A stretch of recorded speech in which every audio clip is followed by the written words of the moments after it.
Maître Divisio, je suis ravi, ça fait un petit temps qu'on n'avait pas fait une vidéo. Et puis vous étiez à la manifestation pour la liberté d'expression.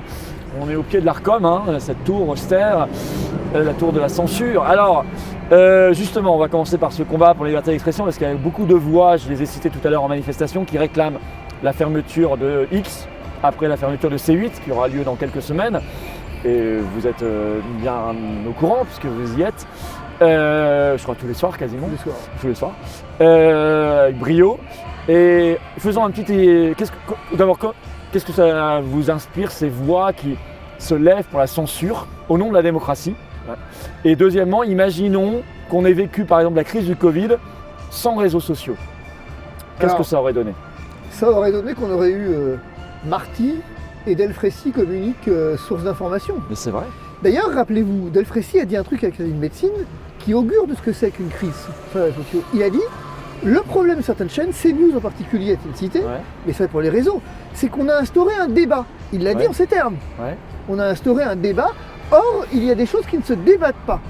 Ah oui. Alors, donc à partir de là, si on n'avait pas eu les réseaux sociaux, ça aurait donné quoi?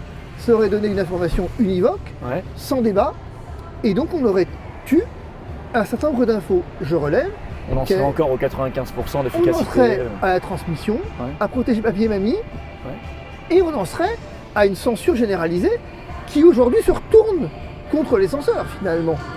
Quand on voit Facebook Zuckerberg qui fait son mea culpa en grande pompe, bon. Mais c'est vrai que et l'information de C8 aussi nous dit quelque chose d'intéressant. C'est que je ne peux pas imaginer un instant, et je le sais par ailleurs de proche de l'Élysée comme on dit, c'est qu'en fait, incontestablement, TPMP a été une émission dans laquelle il y a eu une liberté d'expression sur le Covid. Il y a eu un débat réel, la seule, et on le lui fait payer. Des victimes d'effets secondaires. Des victimes d'effets secondaires, et je vous garantis, pour le coup, pour le tenir de sources absolument sûres, que ça n'est pas l'unique raison. N'allons pas, mais qu'en tout cas, ça a pesé dans la balance très fortement. D'accord. Ah oui, on l'imagine très bien. C'est cohérent. D'ailleurs, l'autre jour, ou il y a quelques heures même, c'est pas vieux, Hubert Védrine, il paraît qu'il a fait une sortie assez extraordinaire sur LCI en disant que... Qu'est-ce qu'il a dit exactement? En fait, il parlait du climat et du problème de la préservation du climat, qui est pour la préservation de l'humanité et tout ce qu'on veut. Et il dit, le problème en démocratie, c'est que les gens résistent. Donc, tous les jours, on a des propos délirants. Le problème en démocratie, c'est que les gens résistent. Ça va de pair avec toutes les mesures aujourd'hui qui consiste à ne plus inviter sur les plateaux télé les climato-sceptiques. On est en train de finalement vivre une ère et un temps qui est le temps de la pensée unique. Et en même temps, on donne des leçons aux dictatures et tyrannies que l'on nomme ainsi. C'est assez intéressant finalement. Mais tous les jours, on a une nouvelle sortie. On a une sortie sur Twitter, on a une sortie sur C8, on a une sortie sur la démocratie. C'est fini. On est à la fin d'une époque et soit on la préserve en se battant cette démocratie, soit elle disparaîtra. Mais maintenant, c'est la responsabilité de chacun. Donc pour vous, on est à un point de bascule. Soit c'est le combat à fond pour la liberté d'expression, soit on vit vraiment une époque orwellienne de dictature totale. Simone Veil, la philosophe, disait que la liberté d'expression, elle est totale, elle est absolue. C'est clair, quand on a tout ça par parcours, la liberté d'expression est totale et absolue. Il faut bien mesurer ce qui se passe entre l'Europe et les États-Unis. Pour y avoir un pied quand même assez souvent, on n'a pas ces débats-là aux États-Unis. Aux États-Unis, même s'il y a eu une censure qui s'est exercée pendant le Covid, et c'est vrai, elle a été quand même beaucoup moins importante qu'en France. Et aujourd'hui, avec l'arrivée de Trump, il y a une trouille monumentale qui existe, notamment chez les démocrates, et c'est assez exceptionnel pour le coup. Et la grosse différence, c'est qu'elle a été enquêtée et dite. C'est-à-dire qu'on sait ce qui s'est passé. Alors qu'en France, on ne dit toujours rien. Le Congrès américain, fidèle à lui-même, s'est saisi de cette question. Et là, en ce moment, il y a une mission qui va commencer, alors je ne sais pas si va jusqu'au bout, mais a priori oui, sur précisément la défense du premier amendement. C'est ça. Les États-Unis, le premier amendement, c'est la liberté d'expression. Voilà, le premier amendement, c'est la liberté d'expression. Ils considèrent que le premier amendement a été bafoué à bien des égards, et ils veulent voir comment protéger le premier amendement. En France, on n'en est pas là. Non, mais nos députés sont objectivement lamentables. Je rappelais qu'il n'y a pas un eurodéputé français qui a voté contre le règlement de censure des SA quand même, il faut le rappeler. Le 5 juillet 2022 au Parlement européen. J'ai le souvenir, Maître Divisio, que vous aviez été choqué comme moi, comme beaucoup, de la cérémonie d'ouverture des JO. Vous deviez faire une action, c'en est où? Je l'ai faite. J'en ai fait deux. Une pénale où on attend, mais j'ai saisi l'Arcom. Et l'Arcom m'a répondu. il y a 2 semaines. Et elle m'a répondu, tenez-vous bien quelque chose. Elle m'a dit, bah, en fait, j'ai visionné les images. C'est intéressant. C'est déjà bien. Bon, mais ça relève de la création artistique et l'Arcom n'a pas de compétences pour juger de la création artistique diffusée par les chaînes. Ça peut-être, mais l'histoire des enfants. Non, mais c'est ce que je dis. Voilà. Il dit, vous m'avez saisi au nom de la protection de l'enfance. Moi, j'avais juste dit, mon propos avait été simple. Oui. Ça a été de dire, C'est quand même écoutez, de ses compétences. c'est de dire, moi, il aurait dû avoir à tout le moins un avertissement. Ouais. Il dit, bah oui, mais je n'ai pas le pouvoir de m'immiscer dans ce qui relève de la création artistique. Ça n'a rien à voir. Non, ça n'a rien à voir, mais qu'est-ce que ça veut dire? Ça veut dire que l'Arcom s'attribue le pouvoir de fermer une chaîne et de distribuer des mauvais points et des bons points. Et là, elle dit, non, là, moi je m'en mêle pas, ça relève de la création artistique. Ce que j'ai dit à Cyril Hanouna, je dis finalement, il suffit d'appeler ça pièce de théâtre TPMP et dire que c'est une création originale et artistique et c'est fini dans ces cas-là. Ça veut dire que demain matin, parce que si je comprends l'Arcom qui censure à tout va, on pourrait avoir de la pornographie à l'écran. Si c'est la création artistique. Si c'est la création artistique. Bon, pareil pour nos tweets. Si nos tweets sont de la création artistique. C'est ça. Donc on mesure quand même le l'Arcom degré. va aussi contrôler maintenant les réseaux sociaux. Oui, parce que l'Arcom va contrôler les réseaux sociaux. À cause de l'Union européenne. À cause de l'Union européenne. Donc on en est quand même à un point où on est fliqué de partout, mais quand il y a lieu d'intervenir, elle aurait pu me dire non, moi ça me choque pas. Ouais. Il y a un débat sur le fond. Ouais. Elle dit j'ai pas compétence pour. C'est quand même un niveau de délire absolu. Ouais, c'est incroyable. Donc le combat pour la liberté d'expression, il est loin d'être terminé, on le mène, il faut le mener absolument. C'est crucial, c'est la mère des batailles. Il n'y a aucun débat, aucun combat possible sans liberté d'expression. Un deuxième point, j'ai vu que vous souteniez la démarche de passer au parrainage citoyen pour l'élection présidentielle. Je pense que c'est fondamental et je pense qu'il faut attirer là-dedans le maximum d'élus. Et il va bien falloir déverrouiller le système à un moment. Personne ne dit, c'est pas à une petite élite de décider 500 parrainages. Ça paraît beaucoup, c'est beaucoup, c'est peu à la fois. Pourquoi 500, pourquoi pas 400, pourquoi pas 600, pourquoi pas 1000, où est-ce qu'on en est? Et pourquoi ce serait à des élus locaux de décider qui ne veulent plus le faire d'ailleurs. Qui ne veulent plus le faire d'ailleurs. Ils veulent se débarrasser du truc. Et donc pourquoi est-ce qu'à un moment donné, puisque on a quand même, c'est la grande nouveauté du général de Gaulle, ça a été comme suffrage universel direct, on sait ce que ça lui a coûté. Du coup, il faut aller jusqu'au bout de la démarche à un moment. Personne ne demande à ce qu'on déverrouille le système complètement. Mais il va bien falloir réfléchir et poser le débat. Si c'est une élection au suffrage universel direct, de poser les candidatures au suffrage universel direct, déjà par le parrainage citoyen. Et je sais qu'effectivement, dans le monde médiatique, pour le coup, cette initiative reçoit un certain nombre de soutiens inattendus qu'on verra se développer dans les prochains mois. Tant mieux. J'espère que ce sera le cas. Nous, on a commencé à écrire aux maires, on commence à avoir des retours de maires qui soutiennent la démarche. Parce que les maires ne veulent plus de cette compétence et ils veulent la rendre aux Français, ils ont bien raison. En plus, ça leur attire beaucoup d'ennuis. Un dernier point, là, Trump est sur le point d'être investi officiellement, le 20 janvier, bien sûr.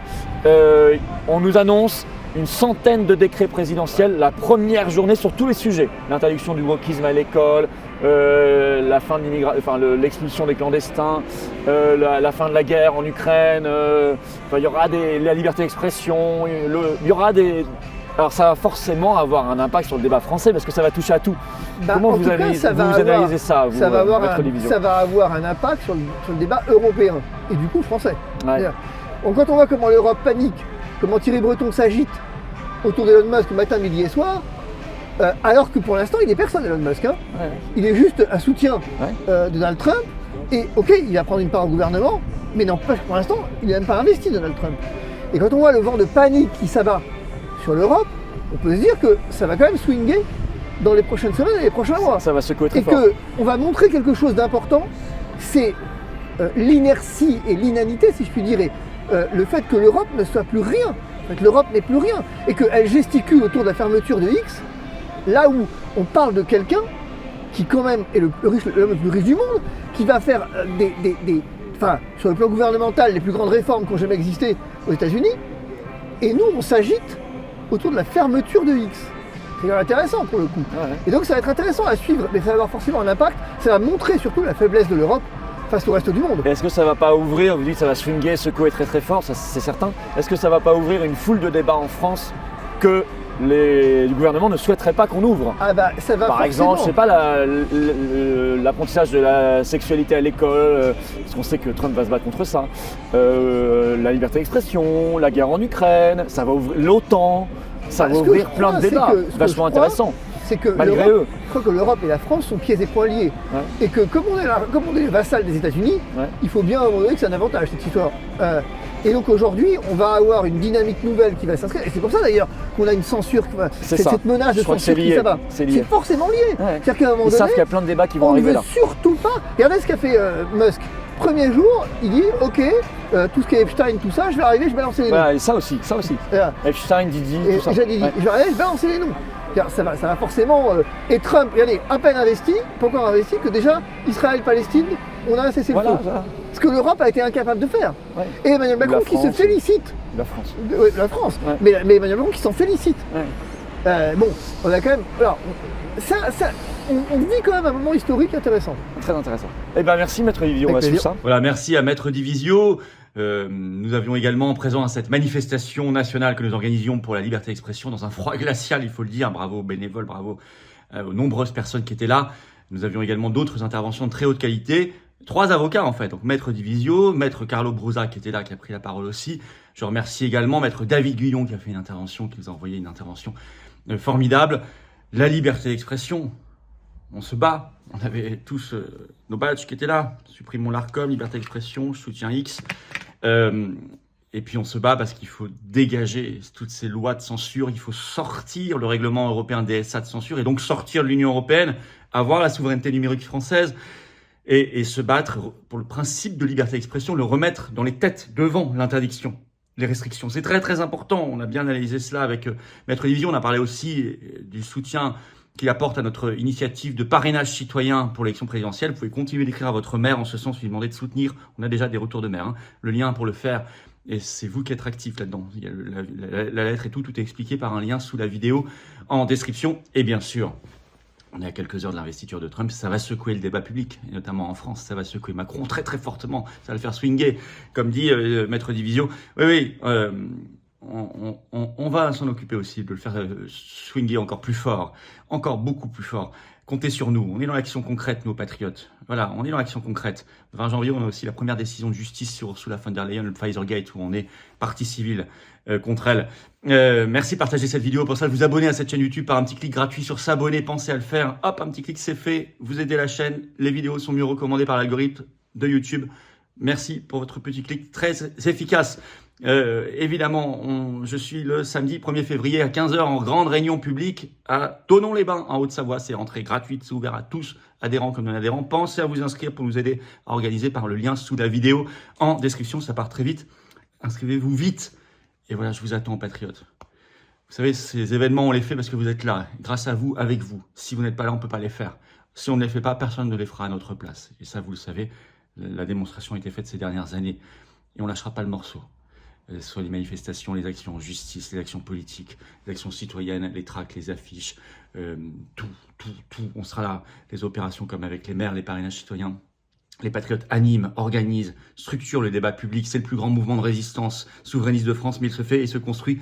Il agit grâce à vous, avec vous. Donc j'ai besoin de vous dès maintenant. Si vous êtes d'accord avec tout ça, il faut adhérer, réadhérer sans attendre. Si vous n'êtes pas là, je ne peux pas le faire. Si vous êtes là, on peut tout ensemble. Pour nous et nos enfants. Adhérer, réadhérer aux Patriotes, c'est maintenant le premier lien sous la vidéo en description. Ce lien, je l'ai mis également en commentaire. Apparemment, une petite fiche sur l'écran maintenant. Dans quelques secondes, un lien sur l'écran. Bienvenue. Faire un don au mouvement. C'est le deuxième lien sous la vidéo en description. Ce genre d'événement que vous voyez là n'est pas possible s'il n'y a pas tous ces soutiens, parce qu'on n'a pas un centime de financement public, ni d'aide des banques. On n'a rien. Si vous êtes là, on peut tout. Vous pouvez donc faire un don. Les liens pour adhérer, réadhérer ou faire un don au mouvement sont également sur notre site les-patriotes.fr. C'est 2 tiers de défiscalisation pour vous, chaque adhésion, réadhésion ou don. Vous baissez concrètement, massivement vos impôts. 2 tiers de défiscalisation. En plus, votre compteur fiscal vient d'être remis à zéro le 1er janvier. Profitez-en, faites baisser vos impôts. Défiscalisez en masse, en plus de rejoindre un combat et des belles valeurs pour notre France et la liberté et la souveraineté. Bienvenue aux nouveaux adhérents, bravo aux donateurs, aux réadhérents, et vive la France.